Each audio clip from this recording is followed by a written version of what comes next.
Hi, welcome back to the channel. We're looking at affordable pedals for affordable people just starting out. If you're just starting out with pedals, a lot of the brands that I'm looking at are accessible via Amazon. And if you want to buy them off Amazon, you can follow my affiliate link that I'll be putting into the description. This one today is the Tantrum. Please subscribe to the channel. When we hit 1,000 subscribes, we're going to be giving away a pedal out, a Mosky Zen Drive. It's pretty cool. This is the Tantrum by Cailine, and it's a dual pedal, dual overdrive distortion. From reading the instructions, it's a distortion pedal.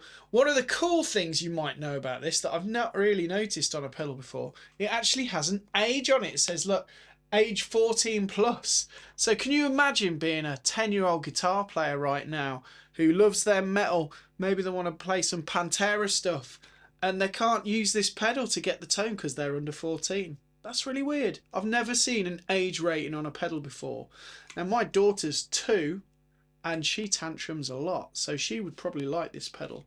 Anyway, back to the video. So the Tantrum pedal looks cool, looks purposeful. It's got 6 knobs. It's got basically an EQ section at the top. It's got boost, volume and distortion. So the boost will be how much boost goes up. The distortion will be how nasty you want it to sound. I am using a Universal Audio Lion pedal in a clean setting. So I will demonstrate that tone to you in a second, but this is going straight into a clean amp. Okay, so here is a Gibson Les Paul. It's my probably the most suitable guitar I've got. I've got an SG as well. I'll try it with that in a minute. There it is. That's it sounding clean. Okay, it has got quite low output path pickups, so I will try another humbucking guitar in a sec. Let's just put that on. Right, so instantly it's picking up some of the noise from the lights. Okay, if I was on a live stage, that would not be good for me.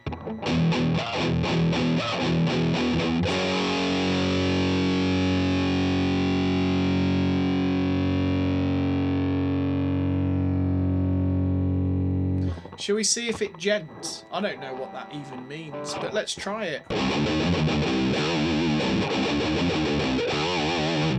think that's a gent.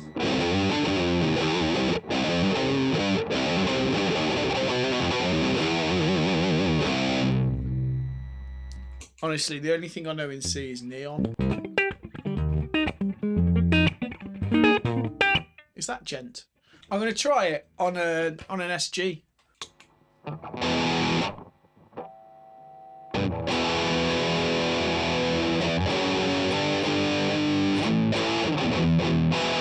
Sounds good, doesn't it?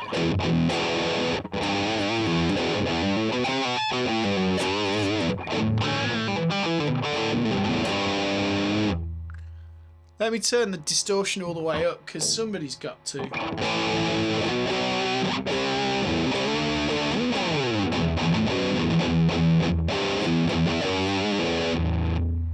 Alright, let's look at the EQ. So if I do a scoopy thing, let's try the scoopy thing.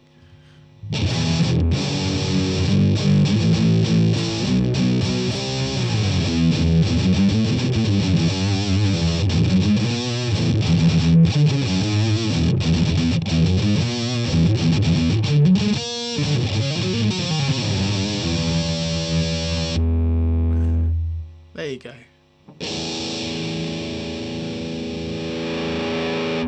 Sounds like a bumblebee in a jar. It's actually not too bad.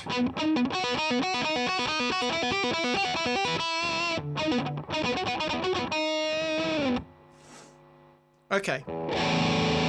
I like that. So if it was me, and I was using my distortion, I'd also add a boost on there for solos. So if I add the boost, it sounds to me like the boost has added some treble. If I take the boost off, it's got a nice, you know, I think that's quite a nice balanced distortion sound, if I'm being honest. When I start engaging the boost, adds a bit of low end, but it actually scoops that mid out.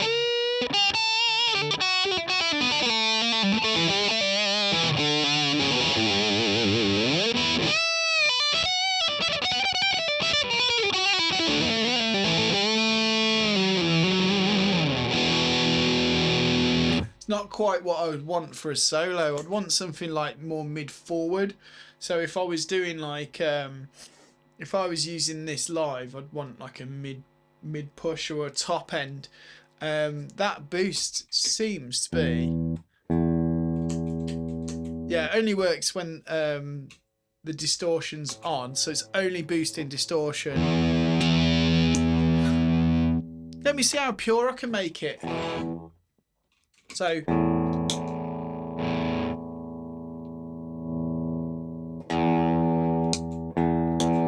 there it's at unity gain, so it's at the same gain.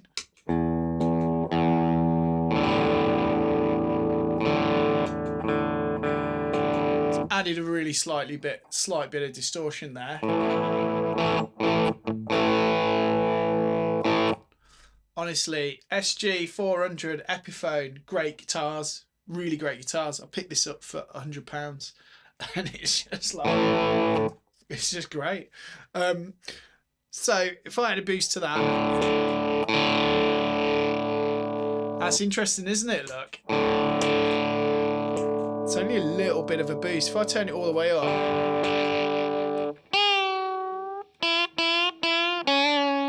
sounds bit rubbish.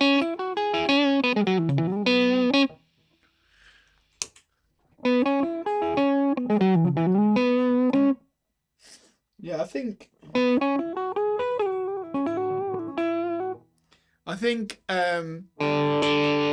just trying to get that boost to sound to do something that I want it to do, but it's not.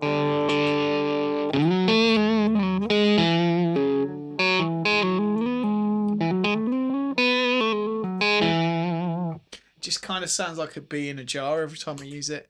Okay, so the distortion isn't bad. This is, let's just do an edgy breakup sound. That sounds wicked.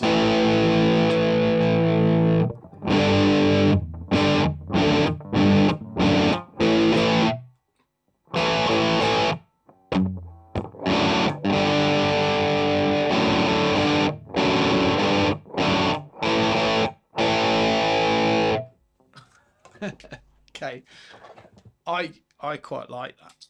It's not being used sort of how it was designed, but hear me out. Sometimes you might be into rock and metal like 15-year-old James was, and you might only afford, because you spent all your money on like learning to play the guitar, right? So you have less money for pedals. That's how it kind of would be, right? Let's try it against this Klon.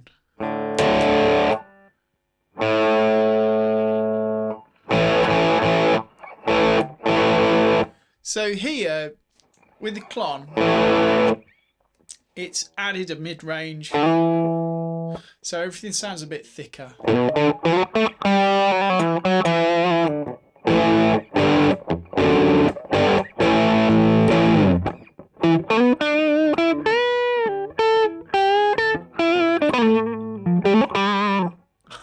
Quite like that.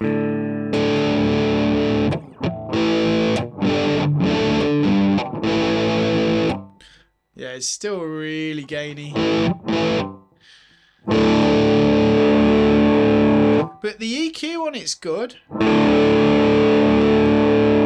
So they quite like that. Not gonna lie.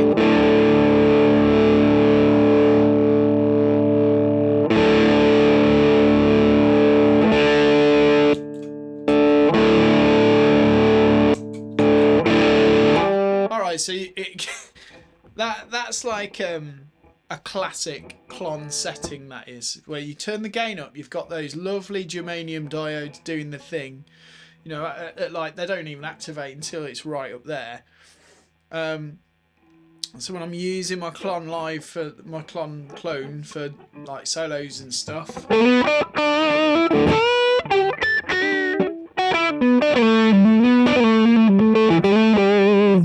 all right, and then I'll do this.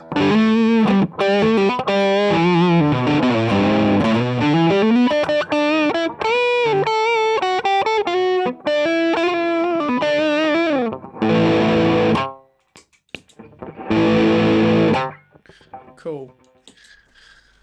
There's a little bit more of an amp-like response to the Klon, because you've got, I can hear some cleanliness going on, some clean signal going on. But that distortion pedal, the Tantrum, is quite good when you use the, like, you dress the gain back and you adjust that EQ accordingly. That works quite well as a gain drive.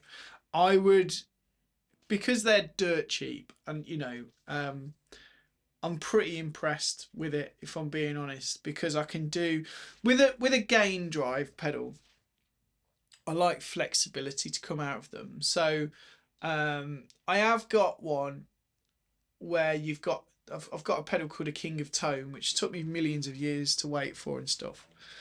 That they're quite renowned because they're hard to get, but they do have a great like blues breaker kind of sound. You can adjust those with trim pots inside, and there's little things you can switch, dipper switches, for them to react. I do like, my favourite drive pedals are Protein, which is a similar kind of thing, but it's been altered a little bit. You can adjust these pedals quite easily without going inside it. This is a great starting pedal if it's your first pedal. For me, because I don't play metal, I'm not a metal guy professionally, I would have one of these Tantrums to practice and play with, because I do quite like that. Professionally, I'd just turn it down, because the thing is, right, with gain and live environments, if you have too much gain, there's an edge to where you're using too much gain. If you use too much gain, you get lost in the mix and you disappear. Literally, your sound will disappear.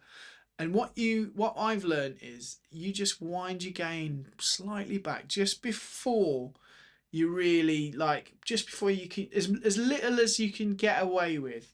That's the sweet spot for gain, because you always dig in a little, just a little bit more live.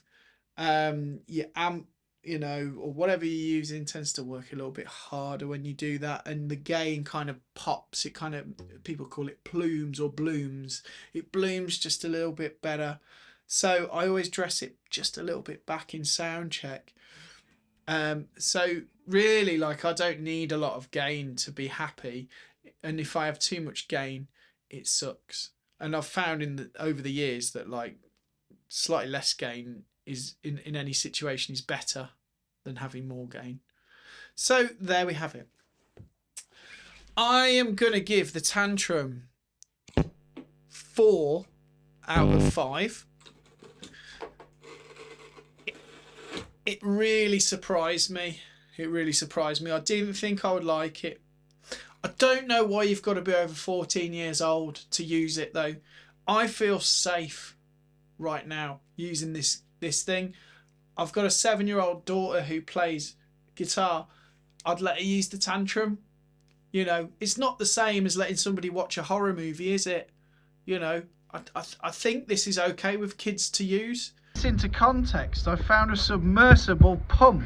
And for persons with reduced physical series. This product can be used by children from the age of 8 years and above, yet the Tantrum pedal has to be 14 plus. I don't understand that. But there we go. That's why it's not got 5. Because, you know, under 14s can't use it. And, you know, they're people too. You know, I'd been playing guitar for like 7 years by the time I got to 14 years old. And I'd have had a Tantrum. Thanks for watching.